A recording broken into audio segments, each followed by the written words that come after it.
কোরআনে কারিমে রব্বুল আলামিন বলেন, কুল লাউ কুনতুম ফি বুয়ুতিকুম লাবারাজাল্লাযীনা কুতিবা আলাইহিমুল কাতলু ইলা মাদাজিহিম। আল্লাহ পাক বলেন, হে নবী তুমি বলে দাও, তুমি শোনায় দাও, যাদের ভাগ্যে নিহত হওয়া আছে তারা যদি তাদের বিছানায় শুয়েও থাকে, প্রকোষ্ঠের ভিতরে থাকে, মৃত্যু সেখানে গিয়ে হাজির হবে, ওখানেই মৃত্যু হয়ে যাবে।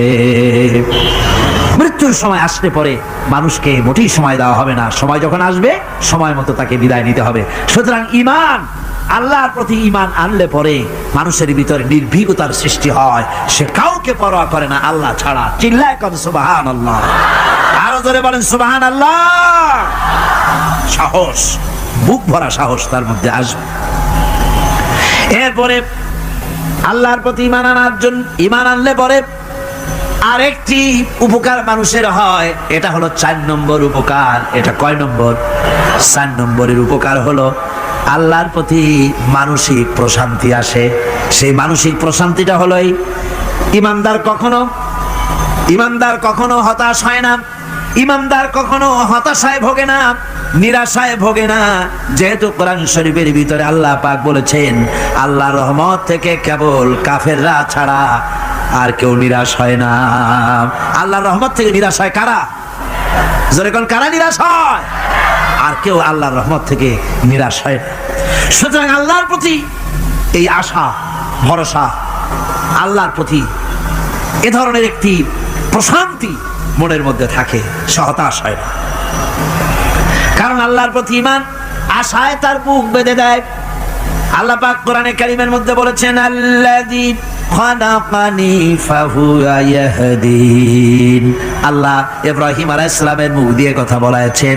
আল্লাহ হচ্ছেন তিনি যিনি আমাকে সৃষ্টি করেছেন আর আমার হেদায়েতের রাস্তাও তিনি দেখিয়ে দিয়েছেন।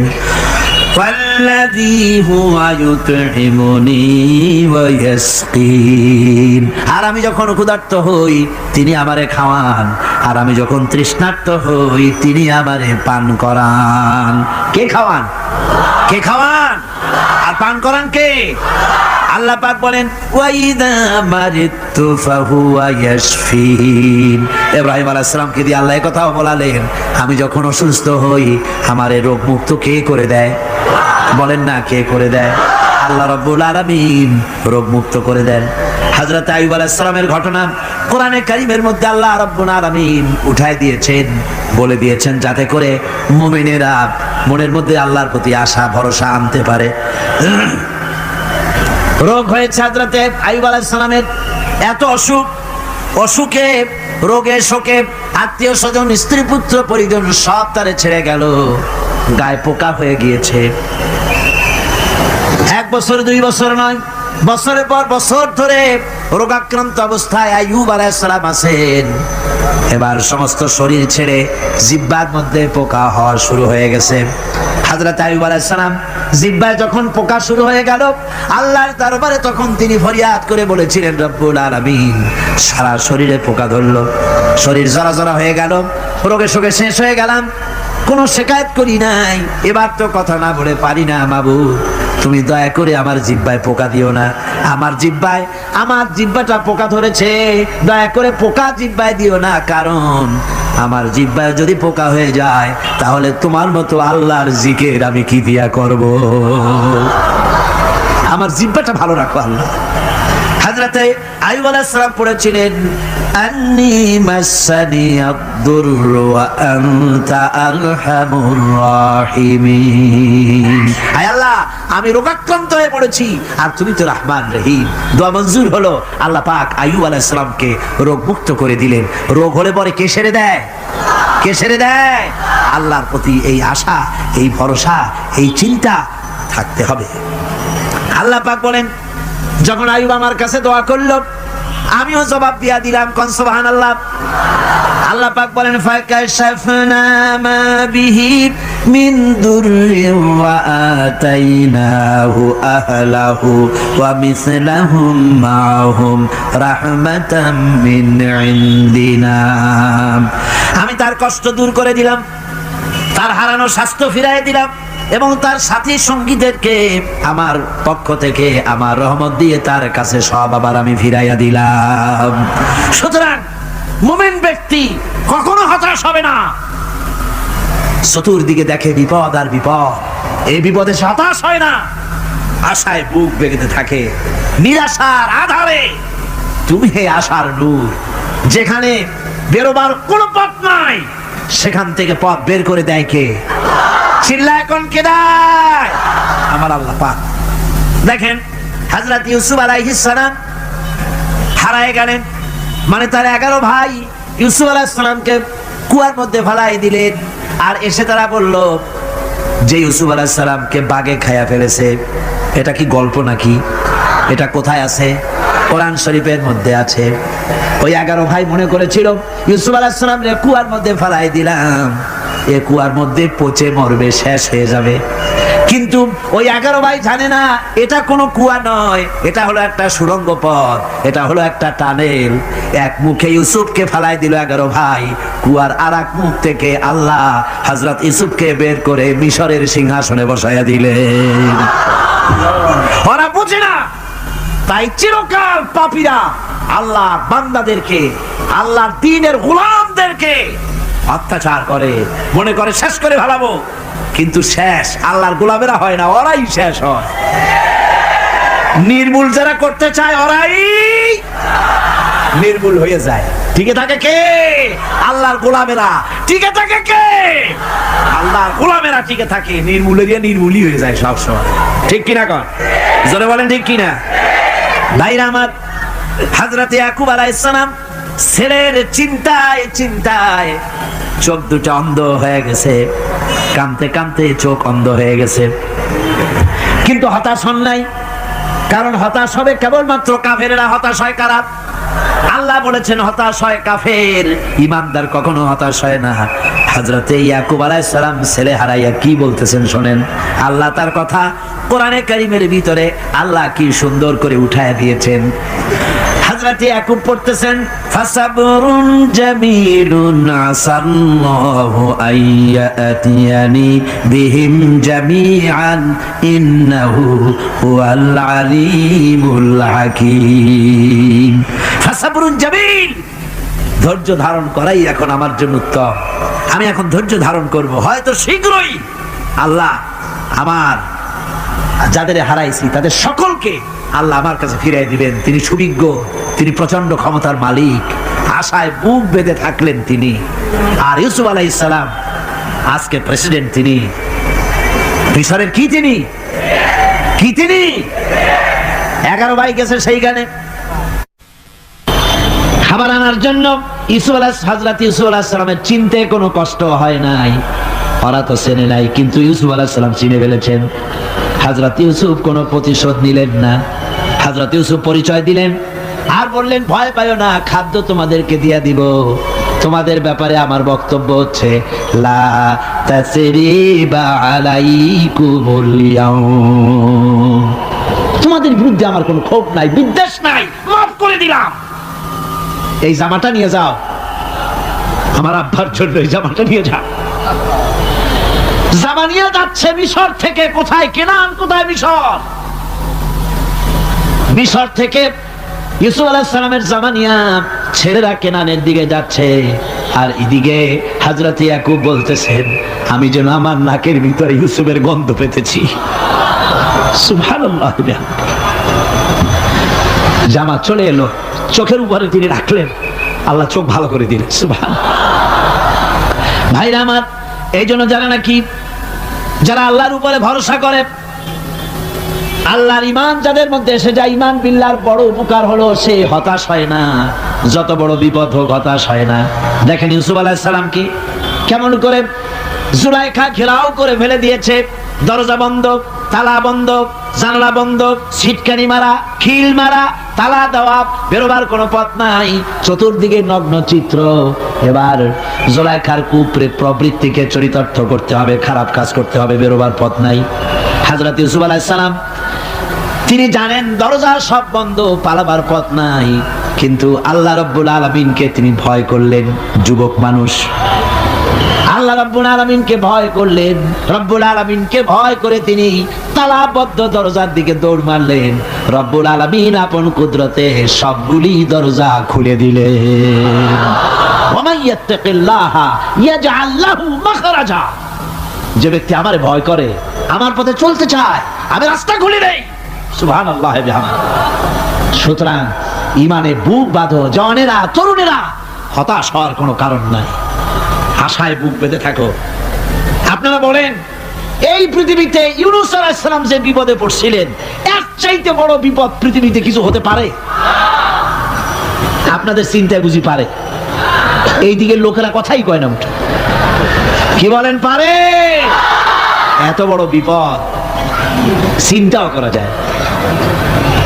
কোরআনে কারীমের মধ্যে আল্লাহ রাব্বুল আলামিন বলেন, ওয়াযান্নুন إذ ذهب مغاضبا فظن أن لن نقدر عليه। ইউনূস আলাইহিস সালামকে যখন মাছে গিলে ফেলে দিল, মাছ এবার পানির অতল তলদেশে চলে গেছে। মাছের পেটের ভিতরে দরজা নাই, জানালা নাই, ছিদ্র নাই, পালাবার কোনো পথ নাই। আছে? আছে? فنادى في الظلمات أن لا إله إلا أنت سبحانك إني كنت من الظالمين। জানেন নাই দোয়া? পড়েন সবাই, লা ইলাহা ইল্লা আনতা সুবহানাকা ইন্নী কুনতু মিনাজ জালিমিন। হায় আল্লাহ, তোমার পবিত্রতা ঘোষণা করতেছি, তুমি ছাড়া কেউ নাই, আমার তো আর বাঁচার উপায় নাই, আমি আমার উপরে জুলুম করেছি, আর তোমার পবিত্রতা ঘোষণা করতেছি। জিকির করতেছেন তিনি মাছের পেটের মধ্যে বসে। আল্লাহ রাব্বুল আলামিন বলেন, ইউনূস আলাইহিস সালাম মাছের পেটের ভিতরে বসে যে চিৎকারটা মারলেন, দুনিয়ায় কোনো তার বন্ধু বান্ধবেরা শোনে নাই, কোনো রাজা বাদশারা শোনে নাই। মাছের পেটের মধ্যে ফানাদা ফিল জুলুমাত, জুলুমাত হলো জমায় কাসির। এখানে তিনটা অন্ধকার ছিল। কয়টা অন্ধকার? একটা হলো মাছের পেটের অন্ধকার, একটা হলো রাতের অন্ধকার, আর একটা হলো পানির অন্ধকার। ত্রিবিধ অন্ধকারের ভিতর থেকে ইউনূস আলাইহিস সালাম হতাশ হয়ে যান নাই, তিনি চিৎকার মেরে আল্লাহরে ডাক দিলেন। আল্লাহ কয়, আমি ডাক শুনছি, কেউ তোমার ডাক শুনে নাই, আমি তোমার আরশের মালিক, আমি আল্লাহ শুনতে পেয়েছি, শুধু শুনি নাই, জবাবও দিয়া দিলাম। فاستجبنا له ونجيناه من الغم وكذلك ننجي المؤمنين। পড়েন না সবাই, فاستجبنا له ونجيناه من الغم وكذلك ننجي المؤمنين। আমি আল্লাহ পাক বলেন, আমি ইউনূসের ডাক শুনলাম, ডাকের জবাব দিয়া দিলাম, আর মাছের পেটের ভিতরে বেদনার সৃষ্টি করে দিলাম। মাছ এবার ভেসে উঠলো।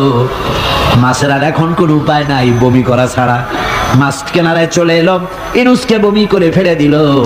আল্লাহ কয়, শোনো দুনিয়ার মানুষেরা, শুধু ইউনূস আলাইহিস সালামকে নয়, ওয়াকাযালিকা, এইভাবে করে আমার মুমিন বান্দারা যদি বিপদে পড়ে আর আমারে ডাকে, আমি রব্বুল আলামিন এইরকম বিপদ দিয়া বাঁচাইয়া দেব।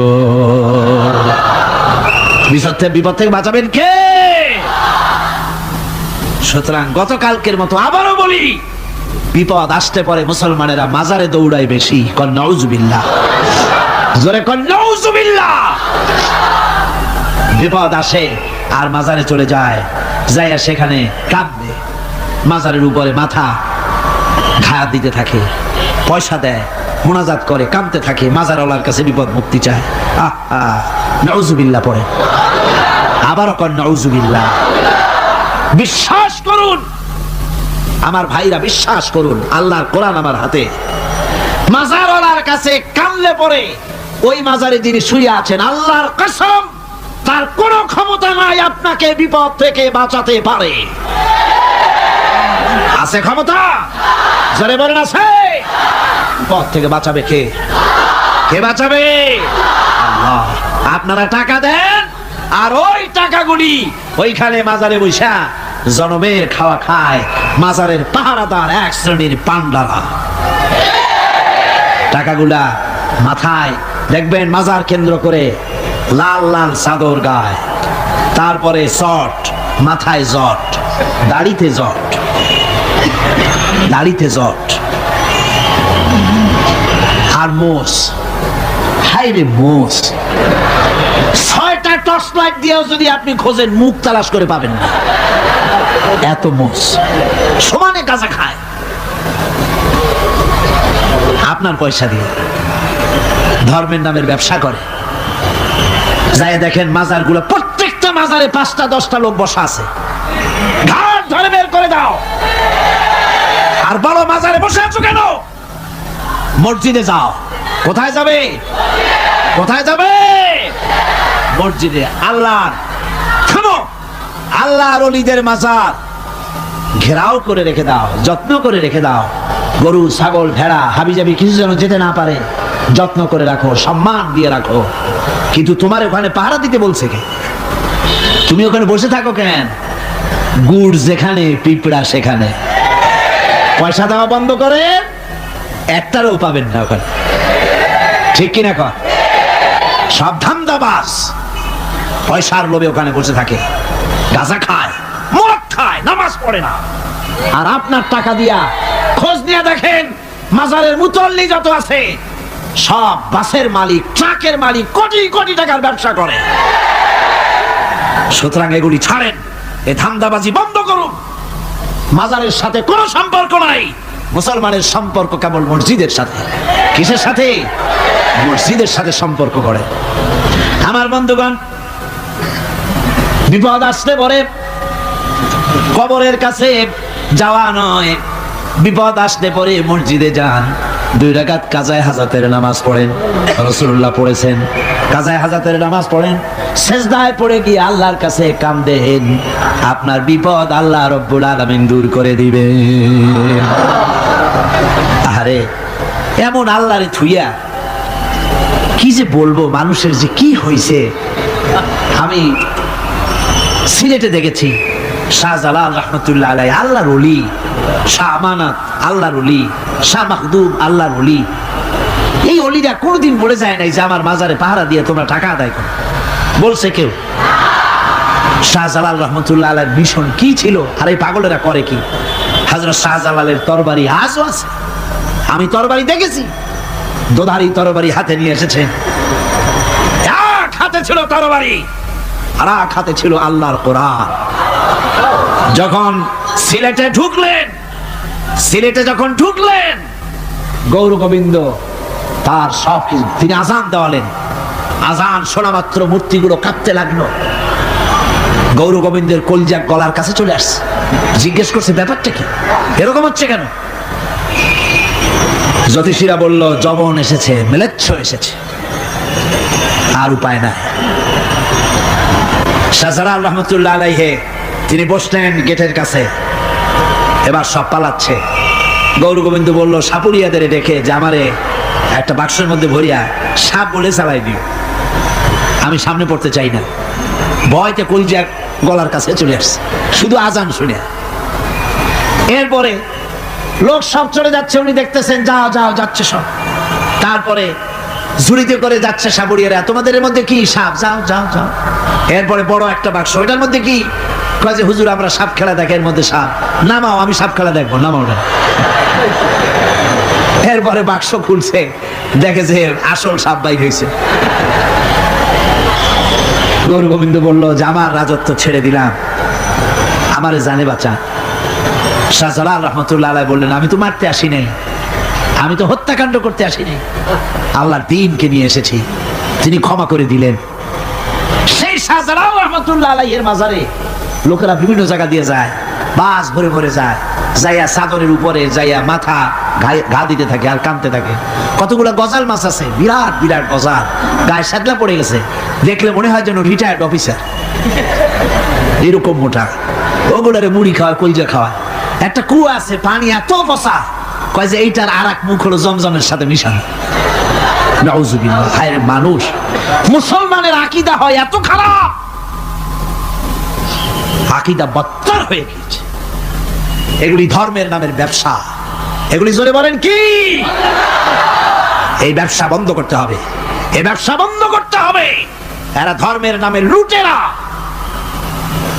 চাদর দিয়ে, আগরবাতি দিয়ে, মোমবাতি দিয়ে, সেজদা দিয়ে মুশরিক হয়ে যাচ্ছে, ইসলাম থেকে খারিজ হয়ে যাচ্ছে।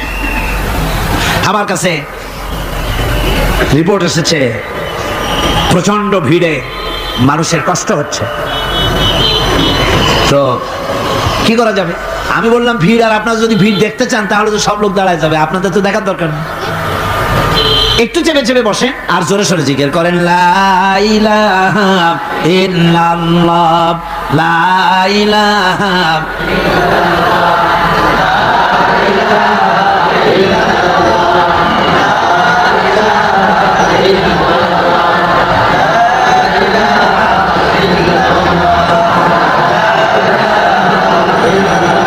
আপনি কিন্তু বসেই এগোতে পারতেন, দাঁড়ালে পরে ডিস্টার্ব হয়, হাঁটলে পরে ডিস্টার্ব হয়। নিজের কপালটারে খারাপ করেন না, এত সুন্দর আল্লাহর কথা শোনা থেকে নিজেকে মাহরুম করতে চেষ্টা করেন না। নিজেও শোনেন, অপরকেও শুনতে দেন। বসেন,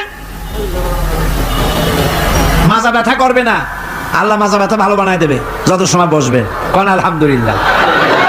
আপনারা বসছেন যে জায়গাটায়, এটা বেহেশতের টুকরা। এটা কি? এটা প্যারেড ময়দান নয়। মাজালিসুল ইলম হিয়া রাউযাতুম মিন রিয়াদিল জান্নাহ। হযরত আলী বলেছেন, যেখানে ইলম চর্চা হয়, কোরআন আলোচনা হয়, হাদিস আলোচনা হয়, সেটা কোনো সাধারণ জায়গা না, সেটা জান্নাতের টুকরা হয়ে যায়। জোরে বলেন সুবহানাল্লাহ।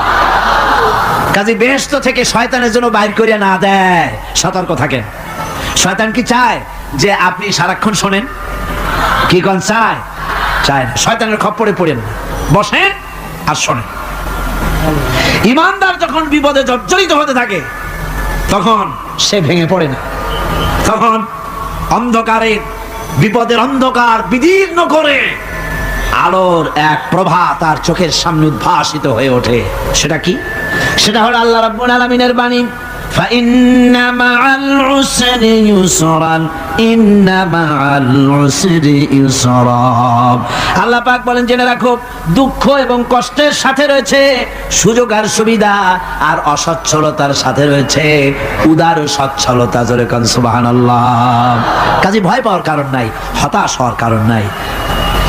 মন আশায় বুক বেঁধে রাখো। গুনাহ করেছো, হতাশ হয়ো না।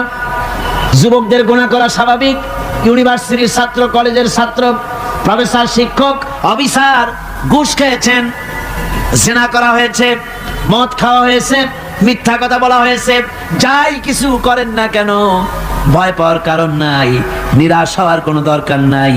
আল্লাহ পাক ডেকে বলেছেন, কুল ইয়া ইবাদিয়াল্লাযীনা সারাফু আলা আনফুসিহিম লা তাকনাতু মির রাহমাতিল্লাহ। আরে আমার আল্লাহর মতো এত ভালো আর কেউ আছে? এত দরদ আর কারো আছে? আমার আল্লাহ বলেন, ও নবী আপনি শোনায় দেন, হে আল্লাহর বান্দারা, তোমরা যারা নিজেদের উপরে বাড়াবাড়ি করেছো, নিজেদের উপরে জুলুম করেছো, অত্যাচার করেছো, আমি আল্লাহর রহমত থেকে নিরাশ হয়ে যেও না। মানুষ যদি অপরাধ করে, বাপের সাথে অপরাধ করেছে, মায়ের সাথে অপরাধ করেছে, মা বাবা সন্তানের চাইতে এত বড় কল্যাণকামী তো আর কেউ নাই, কিন্তু মা বাবা কোনোদিন বলে না, আয় আমার ছেলে তোরে মাফ করে দেই, এরকম বলে নাকি? মন চায় ছেলে যদি মাফ চাইতো, খুশি হয়ে মাফ করে দিতাম, কিন্তু কেন যে আসে না, ডাকে না যে আয় মাফ করে দেই। মা বাপ আপনাকে এত ভালোবাসে, সেই মা বাপও আপনাকে বলে না যে আয় মাফ করে দেই। আমার আল্লাহ হচ্ছেন এমন আল্লাহ, আল্লাহ রাব্বুল আলামিন ডাকেন, এ বান্দা খুন করেছিস ফিরে আয়, জিনা করেছিস ফিরে আয়, হত্যা করেছিস ফিরে আয়, চুরি করেছিস ফিরে আয়, কুফরি করেছিস ফিরে আয়, সুদ খেয়েছিস, ঘুষ খেয়েছিস, মদ খেয়েছিস ফিরে আয়।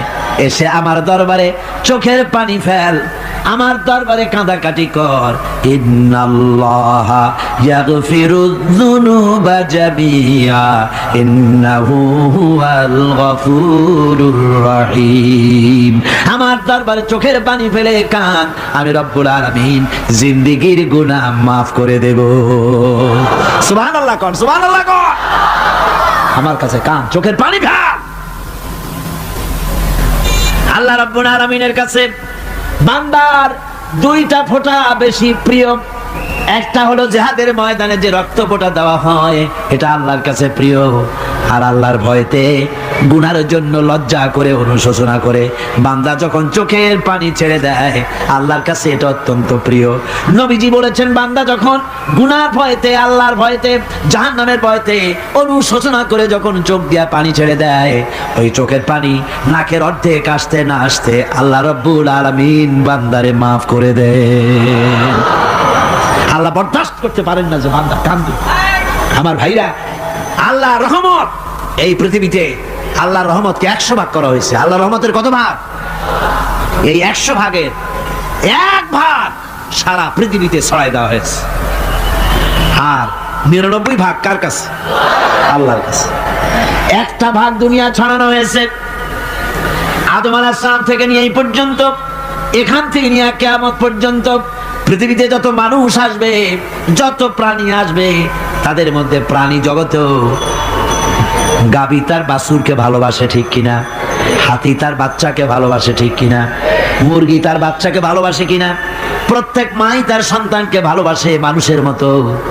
এই ভালোবাসা, স্নেহ, এই মমতা, এই করুণা, এই মহব্বত একটা ভাগ দুনিয়ায় দেওয়ার পর আপনি আর আমি যতটুকুন ভাগে পেয়েছি, সেই মহব্বত স্ত্রীর মহব্বতে অস্থির, মায়ের মহব্বতে অস্থির, সন্তানের মহব্বতে অস্থির।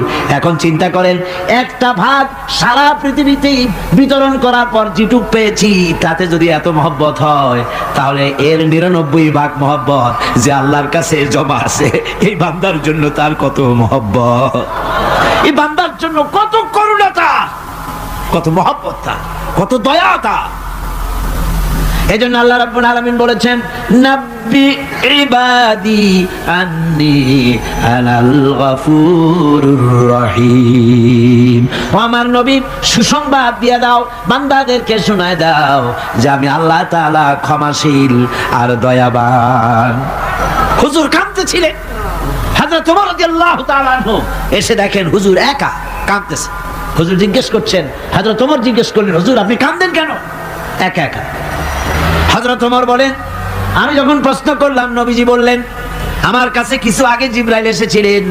জিবরাইল এসে আমাকে বললেন, আল্লাহ পাক বলেছেন, হে আমার নবী, ইসলামের ভিতরে থেকে যে সমস্ত মানুষগুলি ইসলামের ভিতরে থেকে চুল আর দাড়ি পাকায় দিছে, কিয়ামতের দিন এই লোকগুলারে আমি শাস্তি দিতে আমার শরম হবে। হযরত ওমর বলেন, হুজুর উম্মতের জন্য কত বড় খোঁজ খবর এটা, আর আপনি কাঁদতেছেন। হুজুর বলেন, ওমর তুমি জানো না, আমার কান্নার কারণ ভিন্ন। আমার কান্নার কারণ হলো যে আল্লাহ রাব্বুল আলামিন কিয়ামতের দিন দাড়ি চুল পাকা বান্দারে শাস্তি দিতে শরম করবেন। সেই দাড়ি চুল পাকা বান্দাগুলি আল্লাহর সাথে নাফরমানি করতে শরম করে না। আমি এই লজ্জায় কাঁদতেছি। ভাইরা, হুজুর আল্লাহ পাক বলেন, ও আমার নবী, রাতের আধারে যখন একটা বুড়া আমার দরবারে হাত উঁচু করে, একটা বুড়া মানুষ রাতের আধারে যখন আমার দরবারে হাত উঁচু করে, আর যখন বলতে থাকে, রব্বুল আলামিন, আমার পেছনের জীবনটা বড় খারাপ করেছি, এমন কোন কাজ জীবনে করি নাই যা তোমার কাছে কিছু দাবি করতে পারি, সব রকমের নাফরমানি করেছি, আজ আমি বুড়া হয়ে গেছি, কামাই করতে পারি না, ছেলে আমাকে চোখে দেখতে পারে না, পুত্রবধূ আমাকে ঘরে জায়গা দেয় না, আমার স্ত্রী আমাকে দেখতে পারে না, রোজগার করতে পারি না, হাঁটতে পারি না, চলতে পারি না, সবার কাছে আমি তিতা হয়ে গেছি, আমি দাঁড়াতে পারি না, কোমরে ব্যথা পাই, হাঁটুতে ব্যথা পাই, চলতে পারি না, কানে শুনতে পাই না, চোখে দেখতে পারি না, আর তোমার কাছে কিছু চাইয়া নেব এমন ভালো কাজও করি নাই। এইভাবে যখন বান্দা কাঁদতে থাকে আমার দরবারে, ও আমার হাবিব আমার রহমতের দরিয়ায় জোশ মেরে যায়, আমার শরম হয় এই বুড়াটারে কেমনে খালি হাতে ফিরাইয়া দেই। সুবহানাল্লাহ, সুবহানাল্লাহ। আমার আল্লাহর এত দয়া, আমার আল্লাহর এত মায়া, এত মহব্বত। আমার আল্লাহ রাব্বুল আলামিন বলেন, ওয়াইদা সালাকা ইবাদি আন্নি ফাইন্নী করিব। আমার হাবিব, আমার বান্দা আমার ব্যাপারে প্রশ্ন করে, আমি বান্দার একদম নিকটে। কোরআন শরীফের ভিতরে যত জায়গায় রাসূলকে বলা হয়েছে সুয়ালের কথা, আপনাকে প্রশ্ন করা হয়, আল্লাহ তার জবাব কুল এই কথা বলে জবাব দিয়েছেন। যত জায়গায় সুয়াল এসেছে, যেমন কোরআনে কারীমের মধ্যে আল্লাহ পাক বলেন, ওয়ায়াসআলুনাকা আনিল মাহিদ, মেয়েদের হায়েজ সম্পর্কে জিজ্ঞাসা করা হয়, কুল হিয়া আযা, হে নবী আপনি বলুন। এভাবে করে কুল দিয়ে জবাব দেওয়া হচ্ছে। আবার প্রশ্ন করা হচ্ছে, ওয়ায়াসআলুনাকা আনিল আনফাল, এই গনিমতের মাল সম্পর্কে হুজুর আপনাকে, হে নবী আপনাকে প্রশ্ন করা হয়। আল্লাহ কুল দিয়া জবাব দিলেন। আল্লাহ বলেন আপনি বলেন। ওয়ায়াসআলুনাকা আনিল খামরি ওয়াল মাইসির, আল্লাহ পাক বলেন নবী আপনারে প্রশ্ন করা হয়, কুল ফীহিমা ইসমুন কাবীর, আল্লাহ কুল দিয়া বললেন তুমি বলো। আবার বলা হলো, ওয়ায়াসআলুনাকা আনিল আহিল্লা কুল হিয়া মাওয়াকিতু লিন্নাস, নবী আপনাকে প্রশ্ন করা হয় চাঁদের ক্রমবর্ধমান এবং ক্রমহ্রাস, এই যে বাড়ে আর কমে, পূর্ণিমা হয় অমাবস্যা হয়, কেন হয় আপনি বলুন। কুল, আপনি বলেন এটা আমি অক্ত এবং সময়, বছর আর দিন গণনা করার জন্য পৃথিবীবাসীদের জন্য বিনা পয়সায় একটা ক্যালেন্ডার বানাইয়া আকাশে ঝুলাই রেখেছি। এভাবে যত জায়গায় এসেছে আপনাকে প্রশ্ন করা হয়, তত জায়গায় আল্লাহ জবাব দিয়েছেন কুল আপনি বলেন। গোটা কোরআন শরীফের ভিতরে এই একটি মাত্র জায়গা যেখানে বলা হয়েছে আপনাকে প্রশ্ন করা হয়, আল্লাহ এখানে বলতে পারতেন কুল আপনি বলেন, আল্লাহ তোমাদের নিকটবর্তী, এভাবে জবাব হয় না। এটা কায়দাটা হলো এই, আল্লাহ বলতেছেন ওয়াইজা সালাকা ইবাদি, ও আমার নবী প্রশ্ন তো আমার বান্দারা আমার ব্যাপারে করেছে, এবার আপনার জবাবের কোনো দরকার নাই, প্রশ্ন আমার ব্যাপারে আমি নিজে জবাব দিয়ে দেই, ফাইন্নী কারীব। ও বান্দা আমার ব্যাপারে প্রশ্ন করেছিস, জবাব আমি দেই, আমি তোর সবচাইতে বেশি নিকটে। সুবহানাল্লাহ, কত নিকটে? وَنَحْنُ أَقْرَبُ إِلَيْهِ مِنْ حَبْلِ الْوَرِيدِ, তোর যে রগ এই শাহরগের চাইতেও আমি তোর বেশি কাছে। সুবহানাল্লাহ, আমারে ডাক, আমারে ডাক, কলিজা দিয়া ডাক, অন্তর দিয়ে ডাক। মনের থেকে মানুষ যদি ডাকে, মুখের ডাক আর মনের ডাক এক জিনিস নয়। দিল সে जो बात निकलती है असर रखती है पर नहीं मगर ताकते परवाज रखती है, দিল থেকে যে কথা বেরোয় তা প্রভাব বিস্তার করে, ডানা নাই কিন্তু ওড়ার ক্ষমতা রাখে। মনের কথাই ভিন্ন, মন থেকে, দিল থেকে, কলিজা থেকে, অন্তরের গভীর কন্দর থেকে মুহাব্বতের সাথে কেউ যদি একবার বলে আল্লাহ, বলেন আল্লাহ, আল্লাহ, আল্লাহ, আল্লাহ রাব্বুল আলামিন বলেন অন্তরের অন্তঃস্থল থেকে একটি বার যদি বান্দা বলেন আল্লাহ, আল্লাহ বলেন 70 বার সাড়া দিয়া জিজ্ঞেস করি, বান্দা কি চাও, আমি তোমার কাছে আছি। সুবহানাল্লাহ, আমি তোর একদম কাছে, কি চাস বল, বল আমার কাছে। এমন দয়াবান, এমন মেহেরবান, এমন আল্লাহ আমাদের, সে আল্লাহ রাব্বুল আলামিন, তিনি বলছেন وقال ربكم ادعوني استجب لكم, তোমাদের রব বলেছেন আমারে ডাকো, আমি আল্লাহ ডাকের সাড়া দিয়া দেব। সুবহানাল্লাহ, কারে ডাকতে হবে, কারে ডাকতে হবে? এই বিশাল জনসমুদ্র একযোগে চিল্লা এখন কারে ডাকতে হবে? কোন পীর সাহেবকে নয়, আল্লাহর কসম কোন খাজা বাবাকে নয়, ডাকতে হবে কারে? চিল্লা এখন কারে? وقال ربكم উদউনি, তোমার রব তোমাকে বলতেছে আমারে ডাকো, আস্তাজিব লাকুম, আমারে ডাকবে আমি সাড়া দিয়ে দেব। সুবহানাল্লাহ। আল্লাহকে ডাকেন, কি চাই আপনার বলেন, কি চাই? আল্লাহর কাছে চান, আল্লাহ দিয়ে দিবেন। দেওয়ার জায়গা আল্লাহর কাছে চাইবেন, আল্লাহ দিবেন। দেওয়ার জায়গা, চাওয়ার জায়গা হলো সেজদায় পড়ে যাবেন। আমার ভাইয়েরা, জায়গাটা চিনায় দিলাম। মাজারে যাওয়া লাগবে না, কবরে যাওয়া লাগবে না। 2 রাকাত নামাজ পড়ে সেজদায় পড়ে গিয়া যত বিপদ আছে, মুসিবত আছে, সেজদার মধ্যে চোখের পানি ছেড়ে দেন আর কেন্দে কেন্দে জীবনের কথা বলেন। আল্লাহ রাব্বুল আলামিন আপনার আওয়াজ শুনবেন আর দোয়া কবুল করে নেবেন। কাঁদতে হবে আল্লাহর কাছে। কার কাছে? আল্লাহর কাছে।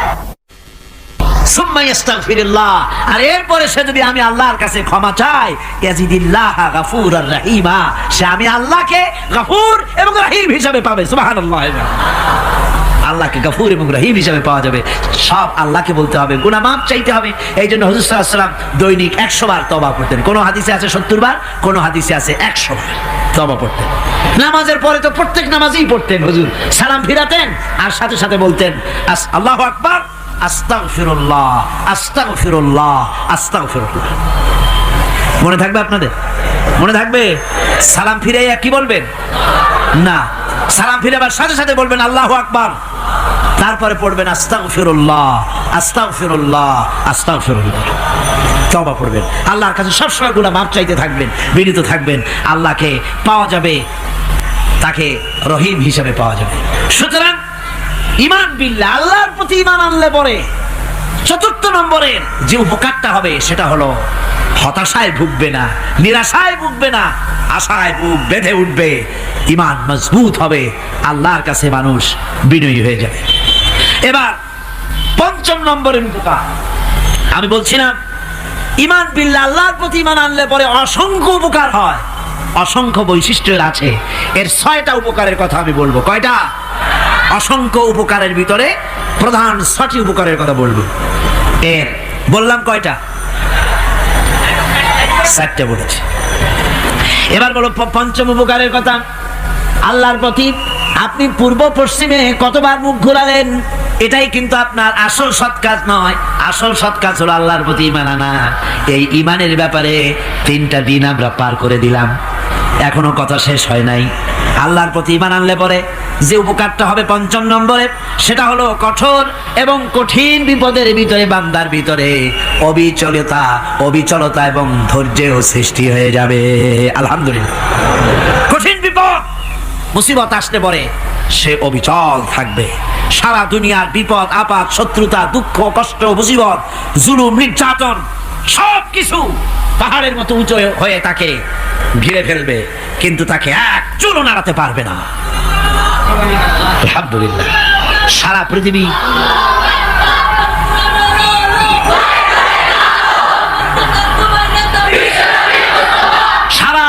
একদিকে আর সে একা একদিকে থাকবে।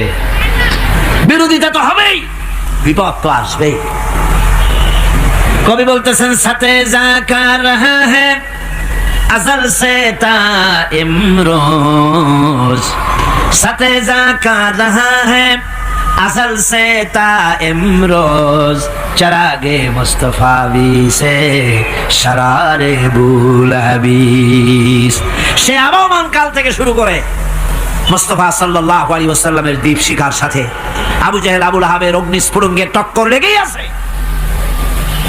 রাসূলুল্লাহ আল্লাহর দেওয়া এই বিধান, এই দ্বীনের বাতিটা টিম টিম করে জ্বলেছে। আর গোরকি, টর্নেডো, হাজার হাজার মাইল বেগে হেরিকেন এসেছে, গোরকি এসেছে, টর্নেডো এসেছে, টাইফুন এসেছে, কিন্তু এই আলো নিবাইতে পারে নাই। সুবহানাল্লাহ।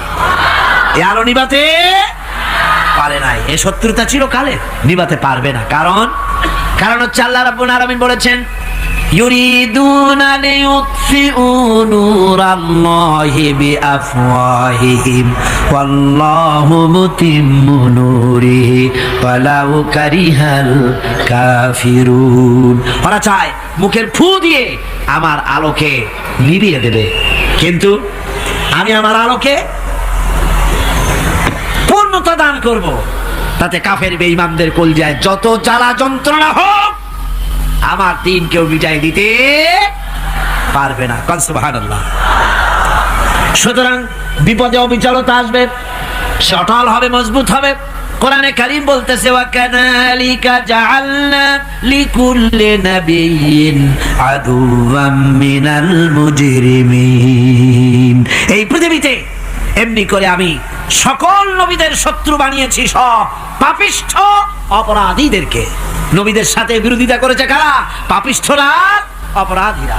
আজও খুঁজে দেখেন, আজও ইসলামী আন্দোলনের বিরোধিতা যারা করে সবগুলি কি পাপিষ্ঠ? সত্য কি রাখ? ইসলামী আন্দোলনের বিরোধিতা যারা করে হিসাব করে চোখ দিয়ে তাকায় দেখেন, খুঁজে দেখেন তাদের নামগুলি।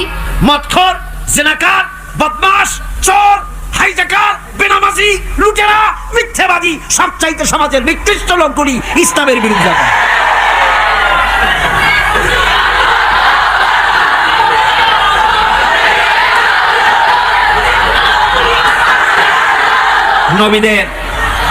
নবীদের শত্রু আল্লাহ বলেন সব যুগে নবীদের সাথে শত্রুতা করেছে পাপিষ্ঠরা। আল্লাহর কথা, কার কথা?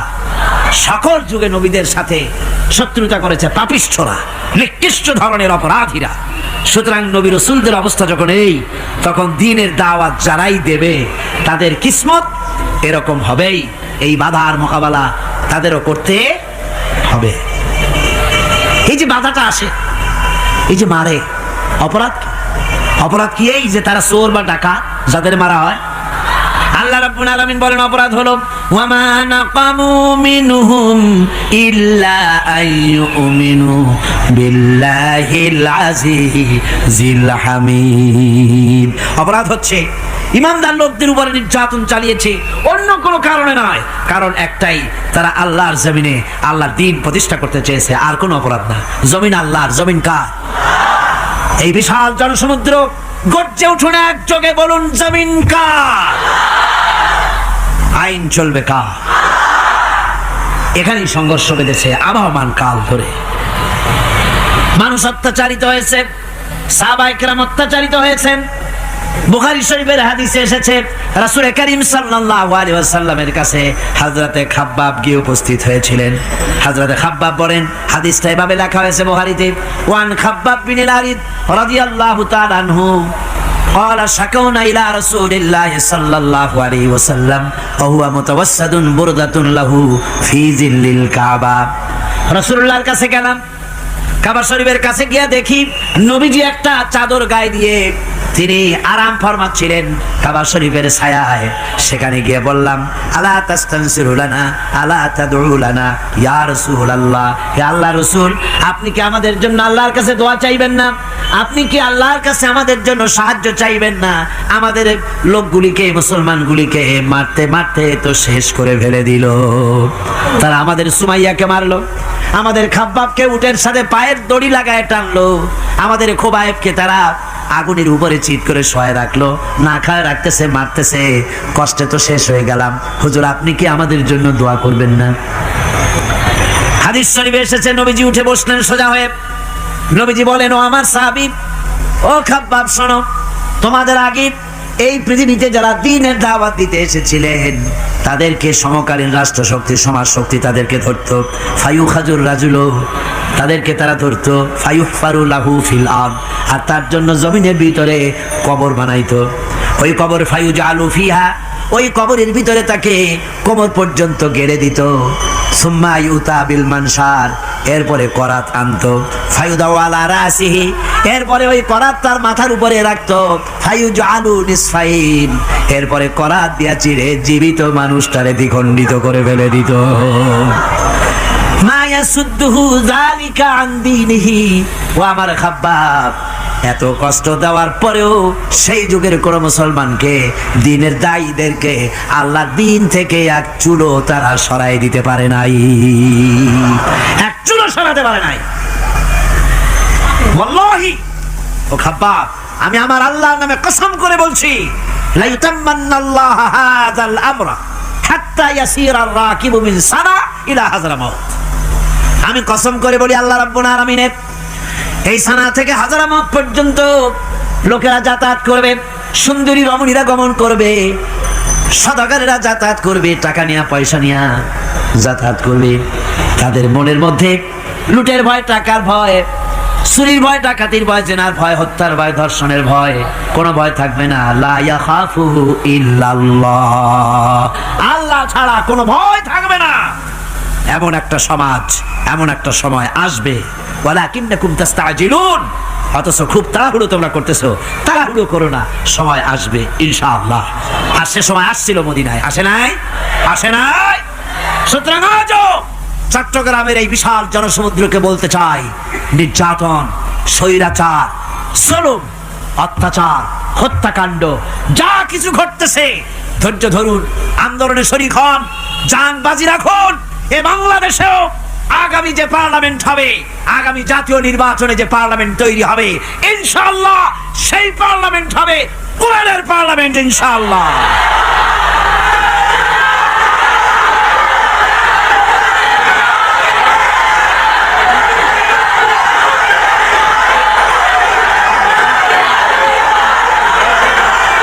আমার ভাইয়েরা, আমার বন্ধুগণ, কঠিন বিপদে অবিচলতা এবং ধৈর্যের দৃষ্টান্ত রেখে গেছেন আম্বিয়া আলাইহিমুস সালাম। সুবহানাল্লাহ।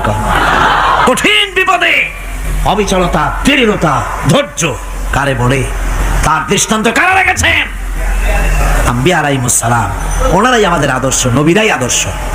সাহাবায়ে কেরাম রিদওয়ানুল্লাহি তাআলা আলাইহিম আজমাইন আমাদের আদর্শ। ভাইরা আমার, মুসা আলাইহিস সালামকে ফেরাউন যখন ঘিরে বেড়ে দিল, কোরআনের সব কথা গল্প গুজবার ইতিহাসের জন্য লেখা হয় নাই। কোরআনের মধ্যে যা লেখা হয়েছে সব বান্দাদের উপদেশের জন্য, যাতে করে লোকেরা চিরটা কাল এর থেকে উপদেশ নিয়ে নিজেদের তৈরি করতে পারে। জোরে বলেন সুবহানাল্লাহ। মুসা আলাইহিস সালামের কথা আল্লাহ বলেন, ফেরাউন তাকে ঘিরে ফেলে দিল, পালাবার রাস্তা নাই। ফালাম্মা تراءى الجمعان قال أصحاب موسى إنا لمدركون। মুসা আলাইহিস সালামের উম্মতরা বললেন, হে মুসা, পাকড়াও হয়ে গেছি, পালাবার রাস্তা নাই। তিন দিক থেকে আমাদেরকে ঘেরাও করেছে ফেরাউনের শক্তি। সামনে কি? দরিয়া, আর তিন দিকে কি? ঘেরাও আন্দোলন। পালাবার পথ নাই, পালাবার পথ নাই। সারাশি আক্রমণ, ঘেরাও আন্দোলন। এই যে ঘেরাওটাও তো আজকে নতুন নাই, ঘেরাও আসছে অনেক আগের থেকে। আসলে কথা বুঝতে পারছেন? মাইক না থাকলে আমি কি করবো কোন? আজকে এরকম হচ্ছে কেন? আগামীকাল ঠিক হবে ইনশাআল্লাহ, রাগ করেন না। গান হচ্ছে, বসেন বসেন। শয়তান ঢুকছে মাইকের মধ্যে। অনেক সময় হয় কি, মাইকের হাই পাওয়ারের যে মেশিন আছে, এর ভিতরে ইথার থেকে রেডিওর ওই গানগুলি ওর মধ্যে ঢুকে পড়ে। কথা বুঝতে পেরেছেন? এই জন্য শয়তান তো আর বসে থাকে না, ওরও তো কিছু করার আছে। ধৈর্য ধরেন, ধৈর্য ধরেন। কালকে অপারেটরদেরকে মাওলানা শামসুদ্দিন সাহেবের কাছে অনুরোধ করবো, অপারেটর একটু ভালো করে হেদায়েত করে দেবেন। মাইকে আজকে আমার নিজেরও কষ্ট হচ্ছে, আমিও বুঝতে পারছি না যে আমার কথাগুলি কি আওয়াজে বেরোচ্ছে, যার জন্য আমাকে বেশি চিল্লাইতে হচ্ছে। বক্তাকে কি লাউডে তার কথা বেরোচ্ছে তা তার কানে আসতে হয়, তাহলে বোঝা যায় যে আমার কথাগুলি কিভাবে বেরোচ্ছে। এটা এই অবস্থায় সিচুয়েশন আজকে নাই, এবং লোকেরাও মাইকের ব্যাপারে আজকে অভিযোগ করেছে যা বিগত 16 বছরে করে নাই। সেটার ব্যাপারে কোথাও কোনো অসুবিধা হয়েছে? মাইকটা ভালো, এবং মাইক যারা দেন প্রতি বছর খেদমত করে, আল্লাহ তাদের প্রতি রহম করুন। সবাই বলেন আমিন। এদেরকে রাগ করে পথে পাই আবার মারধর করেন না। সিলেটের যে তাফসীর মাহফিল হয়, বিগত 19 বছর তাফসীর করেছি একটানা, এবার 20 বছর পুরো হবে ইনশাআল্লাহ। সিলেটে একটানা 20 বছর তাফসীর করতেছি সেখানে। তো মাইক, যে একটা লোক বিনা পয়সা মাইক দেয়, মাইকের ভাড়া সে নেয় না, তাফসীরের মাহফিলের মাইকের ভাড়া নেয় না। যে বছর এরশাদ সরকার আমাকে প্লেন থেকে নামতে দিল না, আপনাদের মনে আছে? সিলেট থেকে ফিরাই দিল। এই খবরটা মাইকম্যান যখন শুনেছে যে আমাকে নামতে দেয় নাই, ফিরাই দেওয়া হয়েছে, সাথে সাথে স্ট্রোক করেছে, হার্ট ফেল করে দুনিয়া থেকে বিদায় হয়ে গেছে। সিলেটে তাফসীর হতে পারবে না এই কথা সে বরদাস্ত করতে পারে না। আমি কেঁদেছি আর দোয়া করেছি, আল্লাহ, কোরআনের মহব্বতের লোকটার এই অবস্থা হলো, তোমার জান্নাত তুমি দয়া করে তাকে দান করে দিও। কাজে কোনো ব্যবসায়ী চায় না যে তার ব্যবসাটা খারাপ হোক, লোকেরা মন্দ বলুক। এ মাইকের ব্যাপারে আপনারা আজকে রাগারাগ করেন না, যা হয়েছে কালকে ভালো হবে ইনশাআল্লাহ। সবাই বলেন ইনশাআল্লাহ। এখন চলেন আমরা ফেরাউনের অবস্থা দেখি গিয়া কি করতেছে ফেরাউন। মুসা আলাইহিস সালামকে ঘেরাও করে ফেলেছে, পালাবার উপায় নাই। একদিকে দরিয়া, তিন দিকে ফেরাউনের শক্তি। এই যে ঘেরাও টেরাও মানে নতুন তো না, ধর্মঘট নতুন না, পুরানা জিনিস। এই পৃথিবীতে সর্বপ্রথম ধর্মঘট কিসের উপরে হয়েছে জানেন? এই পৃথিবীর প্রথম ধর্মঘট হয়েছে পেঁয়াজ, রসুন আর ডাইলের উপরে। মুসা আলাইহিস সালামের জামানায় লান নাসবিরা আলা তুআমিন ওয়াহিদ, আমরা এক রকমের খাদ্য আর খাবো না, আমাদের পেঁয়াজ দেওয়া লাগবে, ডাল দেওয়া লাগবে, রসুন দেওয়া লাগবে। সর্বপ্রথম ধর্মঘট হয় মুসা আলাইহিস সালামের জামানায়, সেখান থেকে শুরু হয়েছে। কিন্তু মশাল মিছিল যে আসলো কই থেকে এইটা আমি খুঁজে পাইনি। পরে প্রত্যেকটা জিনিসের তো ইতিহাস আছে, আমি খুঁজতে খুঁজতে পেলাম। আমি জানি না এর ইতিহাস মূলে কোথায়, কিন্তু আমি যতদূর খুঁজে পাইছি সেটা হলো মশাল মিছিলের আবিষ্কার হয়েছে লঙ্কায় রাবণের সময়। হনুমানের লেজে আগুন দিয়া তারপরে লঙ্কা কাণ্ড ঘষালো, নামই আছে লঙ্কা কাণ্ড। হনুমানের লেজে আগুন দিয়ে রাবণ যে লঙ্কায় মশাল মিছিল করেছিল হনুমানদের দিয়া, ওই হনুমানের ওই সিস্টেমটা এখনো আমাদের দেশে চালু আছে। এইটা আসলে কোন ভদ্রলোকের এই মিছিল হওয়া উচিত না। আগুন নিয়ে কিসের মিছিল? আগুন হলো জাহান্নামের প্রতীক। আগুন কিসের প্রতীক? জাহান্নামের প্রতীক। যদিও আমাদের উপকারে লাগে, কাজে লাগে। সুতরাং আমরা যা করব প্রত্যেকটা জিনিসের পেছনে সুন্নতে নববীর কোনো না কিছু থাকতে হবে। কথা বুঝতে পেরেছেন? তিন দিক থেকে ঘেরাও হয়ে গেছে, পালাবার কোনো রাস্তা না। হযরতে মুসা আলাইহিস সালামের কাছে উম্মতেরা বললেন, পালাবার তো কোনো পথ নাই, এখন উপায়টা কি? আমাদের তো আর উপায় নাই। মুসা আলাইহিস সালাম দেখেন বিপদে পড়ে গেছেন, কিন্তু ধৈর্য হারান নাই, ভয় পান নাই। ভয় পাইছিলেন? ভয় পেয়েছেন? প্রশ্নই ওঠে না। মুসা আলাইহিস সালাম আল্লাহ পাক যাদেরকে বলেছেন উলুল আযম রাসূল, যাদের বলেছেন তার মধ্যে হযরত মুসা একজন উলুল আযম পয়গম্বর। চারটিখানি কথা না, আল্লাহ কথা বলছেন তার সাথে, কালিমুল্লাহ তিনি। সুবহানাল্লাহ।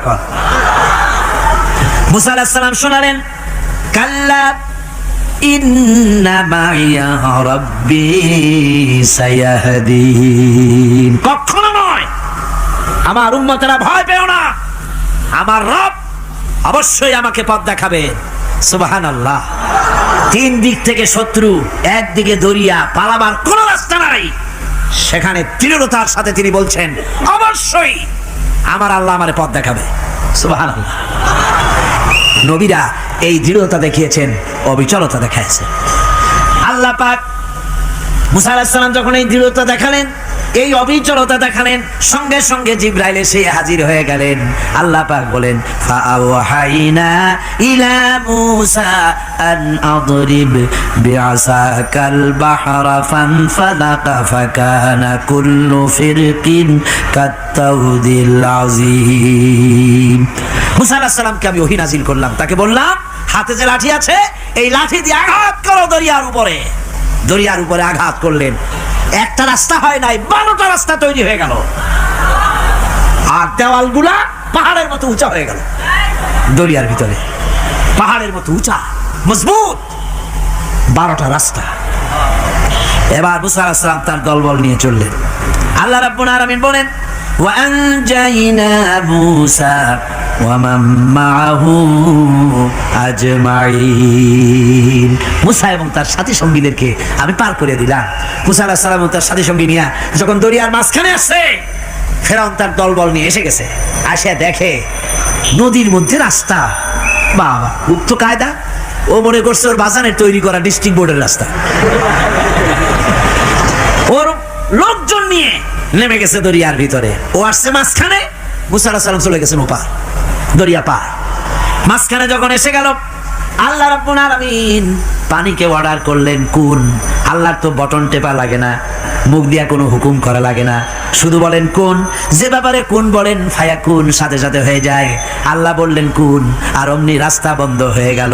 এবার তুফান শুরু হয়েছে নদীতে, ঢেউয়ের উপরে ঢেউ, মৌজুন কাল জিবাল, পাহাড়ের মতো উঁচু হয়ে হয়ে ঢেউ আসতেছে। দলবল ঘোড়া আর অস্ত্রপাতি যা ছিল সব মরিয়া শেষ। এবার ফেরাউন একা উপরে ওঠে আর নিচে নামে, পানি খেতে খেতে পেটের কাম সারা, জনমের খাওয়া খাইছে পানি। এখন জান যায়, বাঁচবার আর উপায় নাই, বাঁচবার আর উপায় নাই। ফেরাউন তার নিজের জীবন সম্পর্কে হতাশ হয়ে গেল।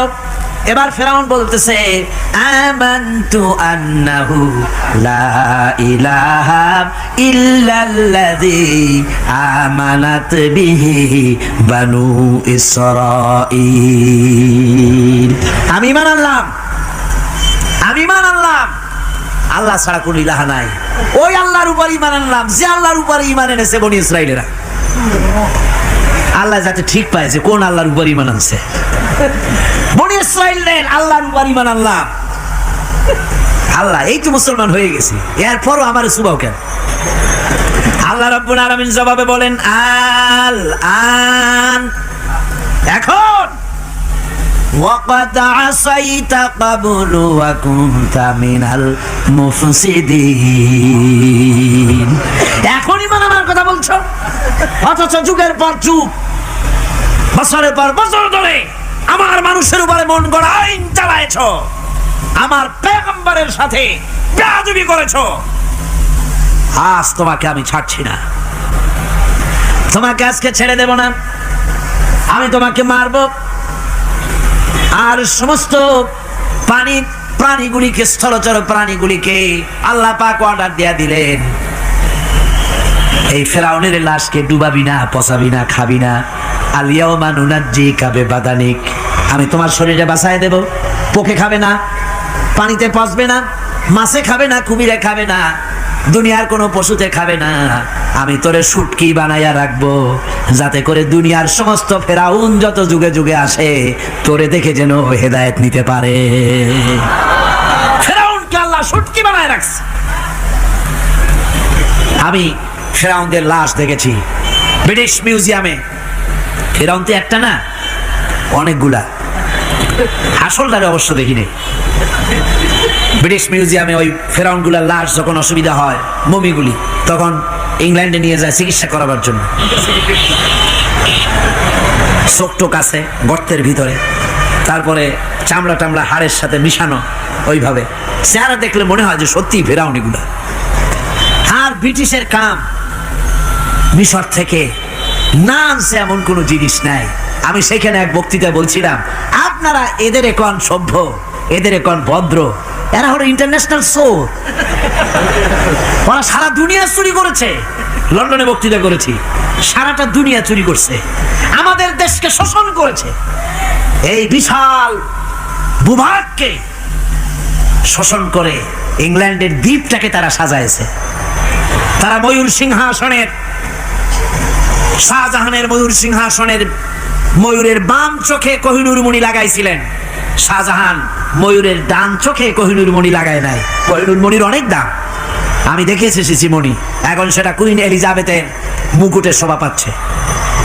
সেই মণি এমনি বলে প্রবাদে 7 রাজার ধন 1 মাণিক্য, বলেন এরকম অনেক দাম। শাহজাহান দেখালেন, আমি মুসলমান, আমার কাছে এটার দাম নাই, এই জন্য ময়ূরের ডান চোখে লাগালাম না, বাম চোখে লাগাই দিলাম। এইটারে চুরি করছে। তারপরে মিশর থেকে, মিশরের মমি চুরি করেছে, জুতা চুরি করছে, ছাতি চুরি করছে, পিসা চুরি করেছে। আমি বললাম এইগুলা কি ভদ্রলোক নাকি? এরা জুতা চোর, পিসা চোর, লাঠি চোর, সব চুরি করেছে। যাই দেখেন ব্রিটিশ মিউজিয়ামের মধ্যে সব দুনিয়ার চুরি করা জিনিস নিয়ে তারা মানুষকে দেখাইয়া পয়সা উপার্জন করছে। টিপু সুলতানের তরবারিটা পর্যন্ত চুরি করেছে। আজ পর্যন্ত ব্রিটিশ মিউজিয়ামে টিপু সুলতানের তরবারিটা আছে, আমি তরবারিটা দেখে এসেছি। আমার বন্ধুগণ, বলতেছিলাম যে পৃথিবীতে আল্লাহ রাব্বুল আলামিন নবীরা তাদের চরিত্র দিয়ে বিপদের মোকাবেলা করে দুনিয়ার সামনে কঠিন বিপদের মোকাবেলা করে অবিচলতা, দৃঢ়তা দেখায় গেছেন যে কেমন করে এই পৃথিবীতে বিপদের সামনে মোকাবেলা করতে হয়। ধৈর্য ধরতে হবে, বিপদ আসবে পাহাড় সমান হয়ে, আপনাকে ধৈর্য ধারণ করতে হবে সেভাবে বুক বেঁধে, যেহেতু এটা যদি বিশ্বাস হয় যে আমার কিসমতে যা আছে তার থেকে বেশি কিছু হবে না, তাহলেই আপনার ধৈর্য আসবে, ভয় পাবেন না। কথা ঠিক কিনা কন? এবারে হযরত হুদ আলাইহিস সালাম সম্পর্কে আল্লাহ রাব্বুল আলামিন বলেন, হযরতে হুদকে যখন ষড়যন্ত্র হলো কাফির বেঈমানেরা তাকে মেরে ফেলার জন্য যখন সরকারি ষড়যন্ত্রে লিপ্ত হয়ে গেল, হযরতে হুদ সমাজের এই চ্যালেঞ্জের মোকাবেলা করলেন। হযরত হুদ বলেন, ফাকিদুনি জামিআন সুম্মা লা তুনজিরুন ইন্নী তাওয়াক্কালতু আলাল্লাহি রাব্বি ওয়া রাব্বিকুম। তোমরা তোমাদের ষড়যন্ত্র আমার বিরুদ্ধে যত পারো আমার বিরুদ্ধে ষড়যন্ত্র চালাও, এতটুকু আমার অবকাশ দিও না। আমি এমন আল্লাহর উপরে ভরসা করেছি যার হাতের ভিতরে তোমাদেরও জান আর আমারও জান। যা পারো তাই করো। সরকার সমস্ত শক্তি একত্রিত হয়ে আমার মোকাবেলা করো। একদিকে হুদ আলাইহিস সালাম, আর একদিকে গোটা জাতি। হযরত হুদ ভয় পায় নাই। সুবহানাল্লাহ কোন? ঈমান বিল্লাহ মানুষের কলিজাকে এভাবে শক্ত করে দেয়। কোন আলহামদুলিল্লাহ। এবারে এই বিপদের, কঠিন বিপদের মোকাবেলা করে আমার রাসূল যে প্রমাণ দিয়া গেলেন, আমার রাসূল যে কঠিন বিপদের মোকাবেলা করলেন, ভাইরা আমার, হিজরতের রাতে সওর পাহাড়ের ভিতরে যখন তিনি আশ্রয় নিলেন, হযরতে আবু বকর সাথে ছিলেন। হযরতে আবু বকর রাদিয়াল্লাহু তাআলা আনহু বলেন, হুজুর আপনি দাঁড়ান, এটা তো পাহাড়িয়া গুহা, গুহার ভিতরে সাপ থাকতে পারে, বিচ্ছু থাকতে পারে, আমি আগে ঢুকি, বিপদ যদি হয় আমার উপর থেকে হয়ে যাক। গুহার ভিতরে নেমে গুহা সাফ করলেন। এরপরে হুজুরকে ডাকলেন, হুজুর তাশরীফ নিলেন গুহার ভিতরে। এরপরে হুজুর বললেন, আবু বকর, পাহাড়ে হেঁটে হেঁটে 2-3টা পাহাড় পাড়ি দিয়া যাওয়া লাগে সোর পাহাড়ে। মদিনার সোজা রাস্তা হুজুর ধরেন নাই, মেসফালার পথ দিয়া জাবালে খেদোয়ার উপর দিয়া 3টা পাহাড় পাড়ি দিয়া তারপরে হুজুর গেলেন সোর পাহাড়ে। গুহার ভিতরে হুজুর তাশরীফ নিলেন। বললেন, আবু বকর তুমি বসো, তোমার উরুর উপরে মাথা রেখে আমি একটু আরাম করি। হযরতে আবু বকর বসলেন, হুজুর তার উরুর উপরে মাথা রেখে ঘুমায় গেলেন। আর এরপরে কাফির বেঈমানেরা তালাশ করতে করতে কাফেররা এসে গেল পায়ের চিহ্ন দেখে দেখে গর্তের কাছে। হযরত আবু বকর ভয়তে কেঁদে ফেললেন, আরে আর তো উপায় নাই, এবার তো ধরা পড়ে গেছি, এবার নবীজিকে মেরে ফেলে দেবে। নবীর মহব্বতে, নিজের মহব্বতে নয়, নবীর মহব্বতে কাঁদতেছিলেন। হুজুর বলেন, হুজুরের ঘুম ভেঙে গেল। বলো, আবু বকর কাঁদো কেন? ছেলের কথা, মেয়ের কথা, বিবির কথা, বাড়ির কথা মনে পড়লো নাকি? হযরত আবু বকর বলেন, ইয়া রাসূলুল্লাহ, আল্লাহর কসম করে বলি, যেদিন ঈমান এনেছি এই কলিজার ভিতরে মা বাপ, স্ত্রী, পুত্র, পরিজন, এমনকি আমার নিজের জীবনের চাইতে আপনারে বেশি ভালোবাসি। তা কাঁদো কেন? কাঁদো কেন? হযরত আবু বকর বলেন, হুজুর ধরা পড়ে গেছি, কাফেররা এসে গেছে, গর্তের কাছে তাকালি আমাদের দেখতে পাবে, আমরা তো মাইনরিটি, ওরা তো মেজরিটি, আমরা তো ধরে মারি ফেলাই, আপনাকে মেরে ফেলে দেবে, এই জন্য কাঁদি। আল্লাহ রাব্বুল আলামিন, হুজুর তখন কি দৃঢ়তা, কি অবিচলতা, কি ধৈর্যের পাহাড় সম মনোবৃত্তি তখন দেখালেন। আল্লাহ কোরআন শরীফে চিরকাল যাতে মানুষেরা হেদায়েত নিতে পারে সেজন্য হুজুরের কথা উঠায় দিলেন কোরআনে। আল্লাহ পাক বলেন, ইযহুমা ফিল গার ইয ইয়াকুলু লিসাহিবিহি লা তাহজান ইন্নাল্লাহা মা'ানা। ও বন্ধু, ভয় পেও না, আল্লাহ আমাদের সাথে আছেন। সুবহানাল্লাহ। আল্লাহ আমাদের সাথে আছেন, আমরা মাইনরিটি নই, আমরাই মেজরিটি। আল্লাহ আছে আমার সাথে, ভয় পাওয়ার কোনো কারণ নাই। সুবহানাল্লাহ। আল্লাহ পাক বলেন, ফাআনসালাল্লাহু সাকিনাতাহু আলাইহি ওয়া আইয়াদাহু বিজুনুদিন লাম তারাওহা। আমি এদের অন্তরের ভিতরে আমি শান্তি নাজিল করে দিলাম, প্রশান্তি দিয়া দিলাম, আর আমি সাহায্য করলাম, আর এমন সব সৈন্য পাঠায় দিলাম যে সৈন্যগুলি তোমরা দেখতে পাও নাই। সুবহানাল্লাহ ওয়া বিহামদিহি। ভাইরা আমার, রাসূল কারীম সাল্লাল্লাহু আলাইহি সাল্লাম এই বিপদের মাঝে, চরম বিপদের মাঝে অবিচলতা, দৃঢ়তা, কঠিন আত্মনির্ভরতা দেখিয়েছেন। এগুলি হলো ইমানের ৫ম নম্বরের উপকারিতা। আল্লাহর প্রতি ইমান আনলে এভাবে পাহাড় সম ইমান মজবুত হয়ে যায়। জেলের পরোয়া করি না, ফাঁসির পরোয়া করি না, শহীদ হওয়ার পরোয়া করি না, মেরে ফেলে দেবে, উড়ায় দেবে, হত্যা করবে, পরোয়া করি না। পরোয়া করি কেবলমাত্র কাকে? যারা বলেন কারে? এইরকম মুসলমান হাজার হাজার লাখ লাখ দরকার নাই, ৩১৩ জন যথেষ্ট। কয়জন যথেষ্ট? ৩১৩ জন যথেষ্ট। বদরে যারা জান দিয়ে মাল দিয়ে দিনকে প্রতিষ্ঠিত করেছিলেন, এরকম ৩১৩ জনই যথেষ্ট ছিল আল্লাহর দিনকে কায়েম করার জন্য। যদি রক্ত দেওয়া লাগে তাহলে এই বিশাল জনসমুদ্রকে প্রশ্ন করি, ভয় পাবেন? রক্ত দিতে পারবেন? যদি জেলে যাওয়ার আগে যেতে পারবেন? যদি শহীদ হতে হয় তাও কি পারবেন? এই দৃঢ়তা, এই অবিচলতা, এই ঈমান, এই ধৈর্য শিক্ষা দেয়, এই উপকার করে ঈমান বিল্লাহ। আল্লাহর প্রতি ঈমান আনলে এভাবে পাহাড়ের মতো শক্ত হয়ে যায় কলিজা। কোন আলহামদুলিল্লাহ। আমার বন্ধুগণ, এবার আমি বলবো সর্বশেষ উপকারের কথাটা বলি, মোনাজাত ছেড়ে দেব। কয়টার কথা বলছিলাম? উপকার ৬টা উপকারের কথা বলেছি। অনেকগুলি বৈশিষ্ট্য, অনেকগুলি উপকারের মধ্যে আল্লাহর প্রতি ঈমানের ৬টা উপকারের কথা ৫টা বলা হয়ে গেছে। এবার ৬ষ্ঠ নম্বর এবং শেষ নম্বর, এটা হচ্ছে আল্লাহর প্রতি ঈমান আনলে পরে তার দ্বারা সবচাইতে বেশি ফায়দা পায় সমাজ এবং রাষ্ট্র। কোন আলহামদুলিল্লাহ, কোন আলহামদুলিল্লাহ। আল্লাহর প্রতি ঈমানের দ্বারা নৈতিক সংশোধন হয় এবং রাষ্ট্র আর সমাজ সবচাইতে বেশি উপকৃত হয়।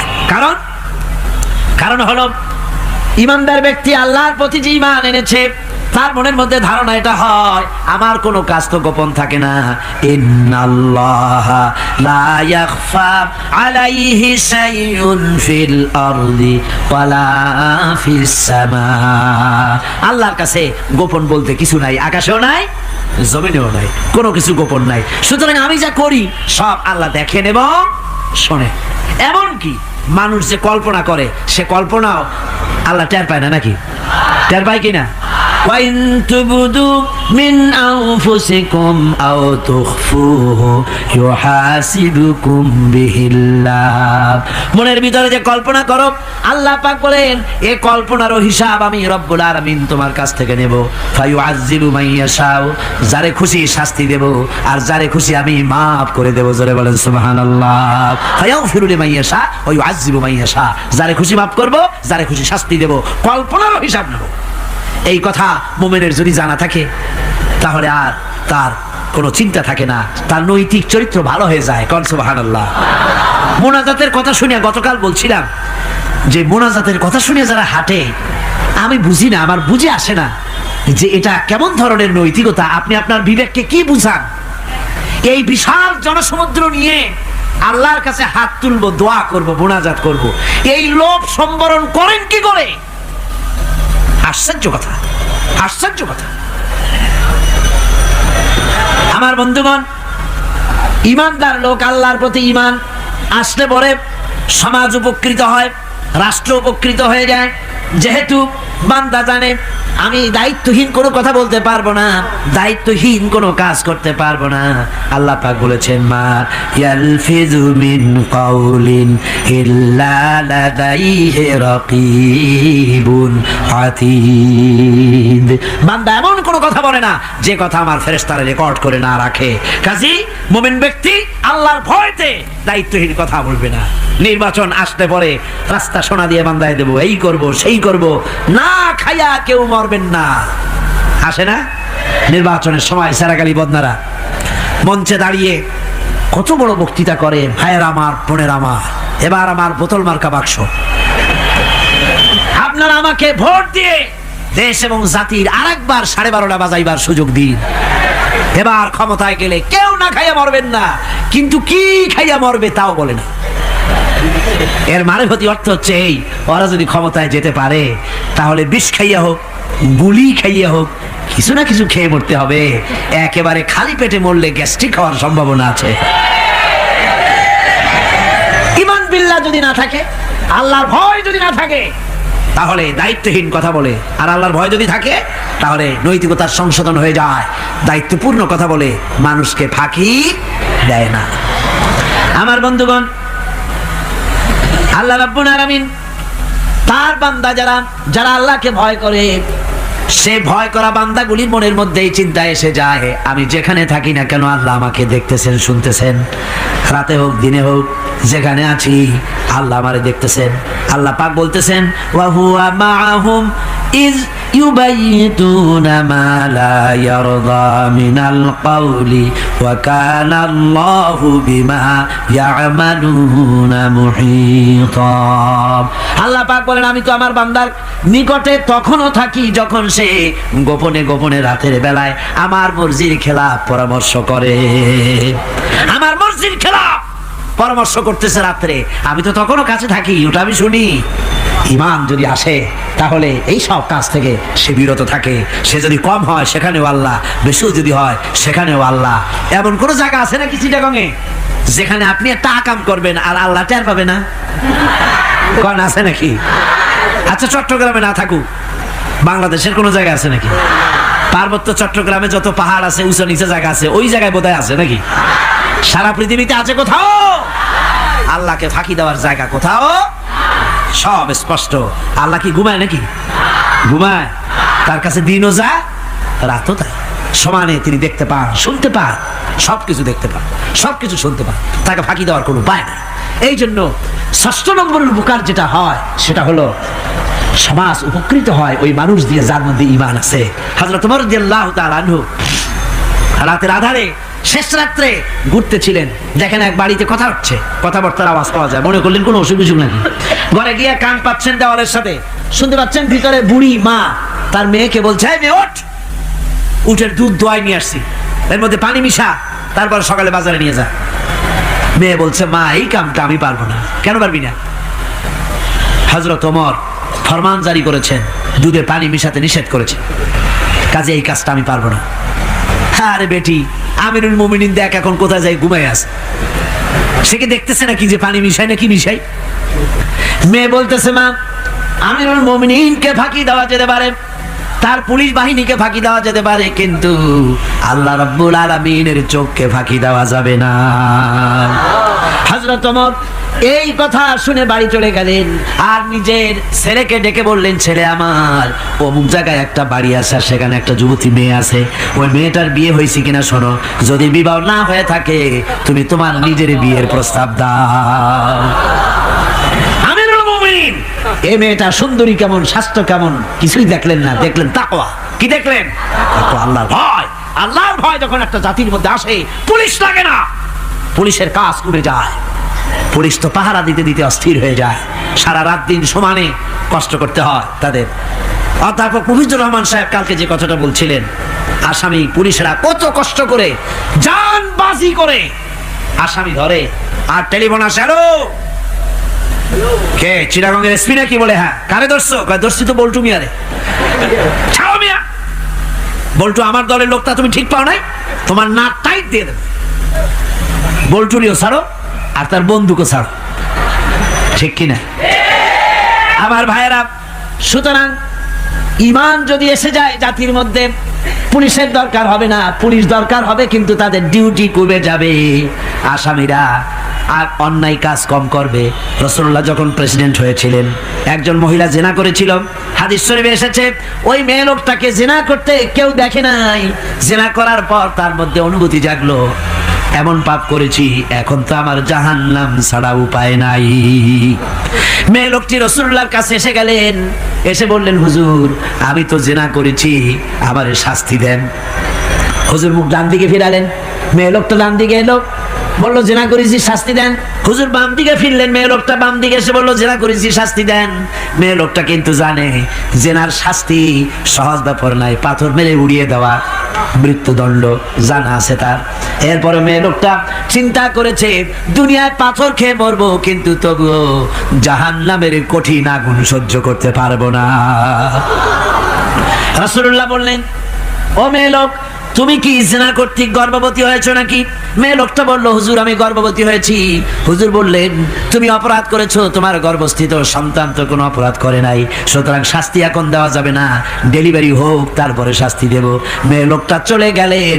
আল্লাহর নবী তার নামে কোনো কেস ফাইল করেন নাই, গোয়েন্দা বিভাগের পুলিশ লাগান নাই।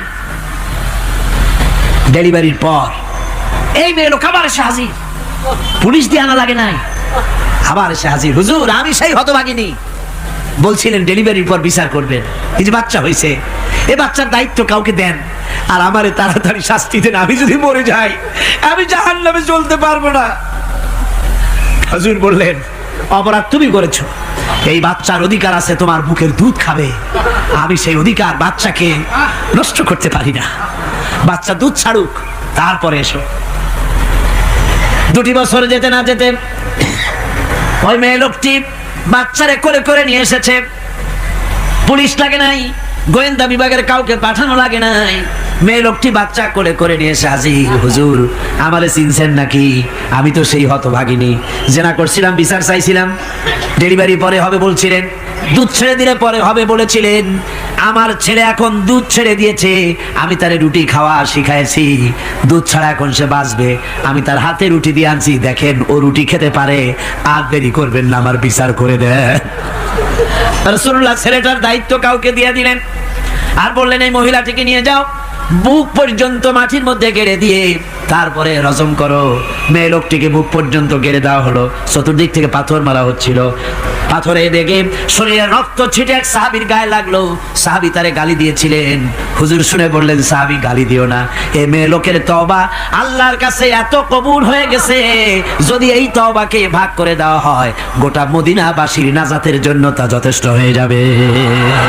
সুবহানাল্লাহ। পুলিশ লাগে নাই, এমন সমাজ কায়েম হয়, ঈমান বিল্লাহ, আল্লাহর প্রতি ঈমান যদি এসে যায়, জাতির যদি রক্তে রন্ধ্রে রগে রেশায় যদি ঈমান এসে যায়, তাহলে পুলিশ বিডিআর আর্মি আরামে ঘুমাবে, তাদের জন্য পরিশ্রম হবে না, কষ্ট হবে না, অপরাধ প্রবণতা কমে যাবে, মানুষের অশান্তি কমে যাবে, শান্তির বন্যা প্রবাহিত হয়ে যাবে। সুবহানাল্লাহ ওয়া বিহামদিহি। এই জন্য রাসূলুল্লাহ বলেছিলেন, খাইরুল কুরুনে কারনি, সর্বশ্রেষ্ঠ যুগ কার যুগ? জোরে বলেন না, সর্বশ্রেষ্ঠ যুগ কার যুগ? রাসূলুল্লাহর যুগ। জোরে কোন কার যুগ? রাসূলুল্লাহর যুগ। এই জন্যে আমি আপনাদের খেদমত আরজ করতে চাই, ইসলাম এ ধরনের সীমারেখা ঠিক করে দিয়েছে, তিলকা হুদুদুল্লাহ ফালা তাতাদুহা, এ হলো আল্লাহর সীমারেখা, এই সীমারেখাকে ভঙ্গ করো না, লঙ্ঘন করো না, আল্লাহর উপরে ঈমান পরিপূর্ণরূপে আনো এবং এই ঈমানের উপরে ভিত্তি করে নিজেদের জীবনকে পরিচালিত করো। এই ঈমান যদি জাতির ভিতরে এসে যায়, তাহলে বৈষয়িক জীবনে, দুনিয়ার জীবনে সত্যিকারের যদি শান্তি পেতে চাই, আল্লাহর উপরে ঈমান আনতে হবে। ইহকাল পরকালে যদি নাজাত পেতে চাই, আল্লাহর উপরে ঈমান আনতে হবে। আর আমরা আমাদের চিন্তা ভাবনায়, ওঠায় বসায়, চলায় ফেরায়, সর্বত্র আল্লাহর উপরে পরিপূর্ণ মাত্রায় ঈমানটা যদি এসে যায়, তাহলেই শান্তি, তাহলেই মুক্তি, গোটা সমাজ শান্তি পাবে, আমরা দুনিয়ায় আরাম পাবো, কিয়ামতে জাহান্নাম থেকে মুক্তি পাবো। জোরে কোন আমিন, আরো জোরে কোন আমিন।